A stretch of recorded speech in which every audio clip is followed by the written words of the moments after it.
My fellow South Africans, I'm addressing you on the fulfillment of a responsibility that was given to the President of the Republic nearly 6 years ago. A moment many South Africans have been waiting for. I wish to outline the critical actions that government is taking and the work that has already been done to give effect to the Commission's recommendations and forever bring an end to state capture. Answers after 3 years of investigation and over 300 witnesses interviewed by the Commission. When the final report was handed over, the question in many people's mind was, now what?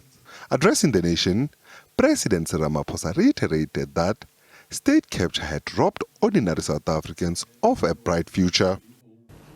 Despite our achievement at bringing state capture to an end, its effects remain. The difficulties and challenges our country is facing today have many causes, but state capture made a substantial contribution to many of our challenges.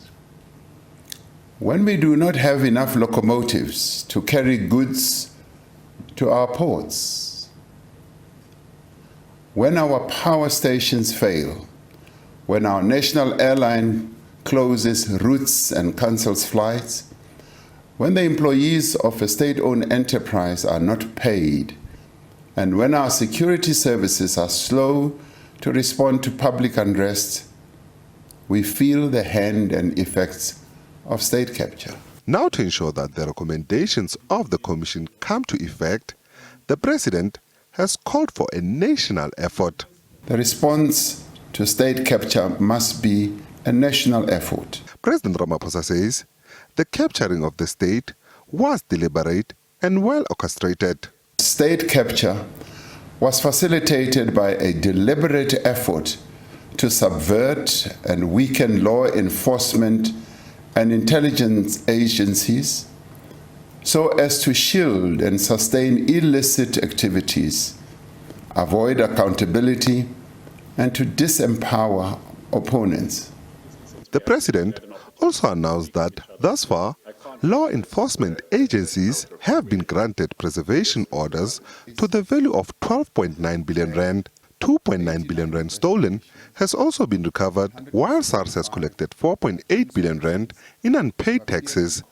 The Commission's work has cost the country close to R1 billion. Our law enforcement agencies have to date been granted freezing or preservation orders to the value of 12.9 billion rand. A total of 2.9 billion rand has been recovered and returned to the affected entities, and SARS has collected 4.8 billion rand in unpaid taxes arising from the work of the Commission. Consideration is being given to claims for civil damages against companies implicated in state capture and to ban them from doing business with the state. Making sure that state capture doesn't happen again is another consideration. The Commission made detailed recommendations about the establishment of an independent public procurement anti-corruption agency. It also recommended the establishment of a permanent anti-corruption commission that would have oversight over both Parliament and the executive.